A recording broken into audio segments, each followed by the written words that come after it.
In 2008-2009, the DU swimming and diving program produced one of its best seasons ever.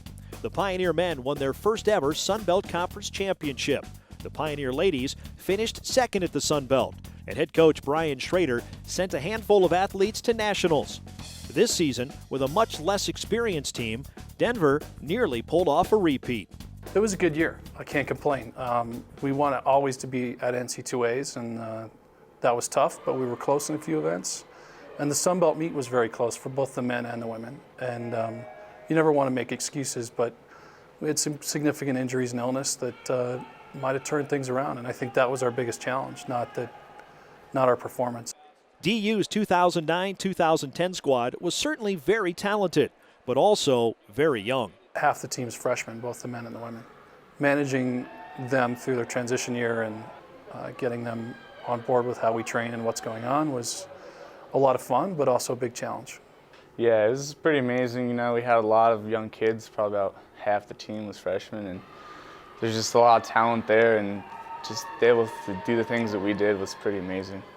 Young or not, the just concluded season certainly had its bright spots. 7 dual meet wins for the men, 5 for the ladies. All in all, not too shabby.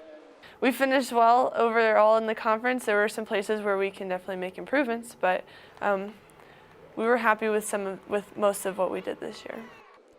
DU's appearance at the Sun Belt Championships not only produced second-place team finishes for the men and women, but also 13 individual event titles, the Diving Coach of the Year and the Male Diver of the Year. Senior Cody Stambaugh made the most of his last go-around, capturing both the 1-meter and 3-meter titles. But what most people don't know is that he did that with a torn ACL. So he tore his ACL at Notre Dame, and then a month later at Sun Belt got up and dove with a torn ACL and won both boards. He's just a true competitor, great kid, and a fun story. As solid as this season was for Denver, next year could be a whole lot better. The Pioneers lose only 6 seniors. A strong class coming back, and you know that because there wasn't as much leadership, not leadership, but senior this year. I think all the freshmen and sophomores had to step up, and you know I think that's a good thing for next year. We've got great depth coming back. We have good talent coming back.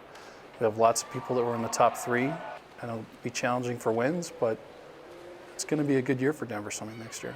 It didn't happen for us last year, but like I said, there's definitely some strategic places where we can make improvements, and we're really looking forward to doing that next year and taking home a trophy and getting some nice little rings. So.